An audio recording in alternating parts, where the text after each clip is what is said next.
కాకినాడ జగన్నాథపురంలో వేంచేసిన శ్రీ వెంకటేశ్వర స్వామి వారి దేవస్థానం వైకుంఠ ఏకాదశి పర్వదినోత్సవం పురస్కరించుకుని భక్తులతో కిటకిటలాడింది. తెల్లవారుజాము నుండే ఆలయ కమిటీ ఆధ్వర్యంలో స్వామి అమ్మవార్లకు పంచామృతాభిషేకములు, సహస్రనామ అర్చన, నివేదిక, నీరాజనాలు, తిరుప్పావై సేవాకాలం, తీర్థఘోష్ఠి చేసి విశిష్ట పూజలు నిర్వహించారు.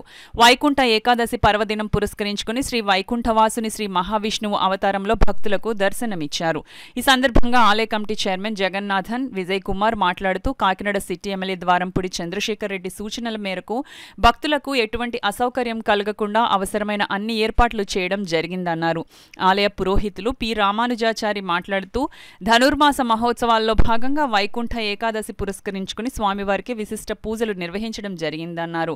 ఈ కార్యక్రమంలో ఆలయ ఈవో ఎస్ సత్యవాణి, శ్రీనివాసరావు, ఆలయ ధర్మకర్తలు గుండవరపు లక్ష్మి, కొండలరావు, పేర్ల కాశీరత్నం, తలాటం గోవిందరాజులు, పెండెం వీరవెంకట సత్యనారాయణ, కింతాడి లావణ్య, బొడ్డు ధనలక్ష్మి, కనిగళ్ల నాగమణి, దాసరి వెంకన్న అధిక సంఖ్యలో భక్తులు పాల్గొన్నారు. ట్రాఫిక్ వాళ్ళు గానీ, పోలీస్ సిబ్బంది గానీ అందరూ కూడా ఈరోజు 6 గంటల నుండి ఇక్కడ ఉండడం జరిగింది.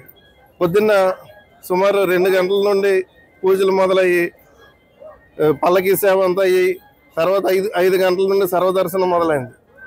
కాబట్టి మేము అనుకున్న దానికన్నా మేము సుమారు 40 నుండి 50,000 మంది వస్తారనుకున్నాం. దానికన్నా భారీ ఎత్తున భక్తులు వచ్చి మరి దర్శించుకోవడం మాకు చాలా ఆనందంగా ఉంది. చాలా మంది చెప్తున్నారు గత 30 సంవత్సరాల్లో మేము ఎప్పుడూ కూడా ఇటువంటి జనాలను చూడలేదండి, ఎంతమందిని ఎప్పుడూ చూడలేదనేసి. అంతే ఎటువంటి ఇబ్బంది ఏది లేకుండా చక్కగా జరుగుతుంది. అలాగే పార్కింగ్ కానీ అన్నీ కూడా చక్కగా జరుగుతున్నాయి.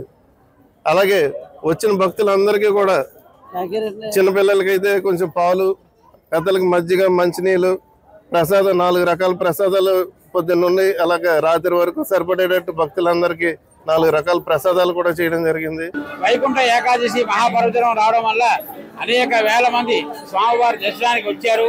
వారికి సమస్త స్వామివారి ఉత్తర ద్వారం గుండా ప్రవేశించి వైకుంఠ నారాయణ స్వామివారి దర్శనం చేసుకుని లోపల శ్రీదేవి భూదేవి సమేత శ్రీ వెంకటేశ్వర స్వామివారి దర్శనం చేసుకుని తీర్థప్రసాదం స్వీకరిస్తున్నారు. వారందరికీ కూడా స్వామివారి యొక్క అనుగ్రహం వల్ల వారికి ఆయువు, ఆరోగ్యం, ఐశ్వర్యం అన్నీ కలుగుతాయి. ఇది ఆగమ శాస్త్ర ప్రకారంగా, పురాణాల ప్రకారంగా ఎంతో విశేషం. ఈ రోజున 33,000 కోట్ల దేవతలు కూడా ఇదే రోజున వైకుంఠంలో ఉత్తర ద్వారంగా ప్రవేశించి శ్రీమన్నారాయణ స్వామి వారిని దర్శించుకుంటే ఎన్నో విశేష ఫలితాలు పొందినటువంటి మార్గాణాలు ఆగమ శాస్త్రాల్లోని చాట్లో చెప్పబడింది. అదేవిధంగా ఈ రోజు చాలా విశేషమైన రోజు, శనివారం ఒకటి వెంకటేశ్వర ప్రీతి రోజు వైకుంఠ ఏకాదశి. ఇన్ని వేల మంది వచ్చి స్వామివారి దర్శనం చేసుకుంటున్నారు. వాళ్ళందరికీ కూడా ఆయువు, ఆరోగ్యం, ఐశ్వర్యం అన్ని కలుగుతాయని ఆ స్వామివారిని ప్రార్థన చేస్తాం. జయ శ్రీమన్నారాయణ, జయ జయ శ్రీమన్నారాయణ. స్వామినాథం కాకినాడ జగన్నాథపురంలో వేచేసి ఉన్న శ్రీ వెంకటేశ్వర స్వామి సన్నిధిలో ఈరోజు వైకుంఠ ఏకాదశి సందర్భంగా భక్తులందరికీ ఏర్పాటు చేయడం జరిగింది. అలాగే ప్రత్యేక దర్శనం, 30 రూపాయల సైకిల్ దర్శనం, అలాగే ఉచిత దర్శనం కూడా ఏర్పాటు చేయడం జరిగింది. అలాగే క్యూ లైన్ల ఏర్పాట్లలో కూడా భక్తులకు అసౌకర్యం కలగకుండా ప్రసాద వితరణ, మంచినీళ్ళు, అలాగే మజ్జిగ వితరణ కూడా చేయడం జరిగింది. ఇదంతా దాతల సహకారంతో మేము చాలా సంతృప్తికరంగా ఏర్పాట్లన్నీ చేయగలిగాము.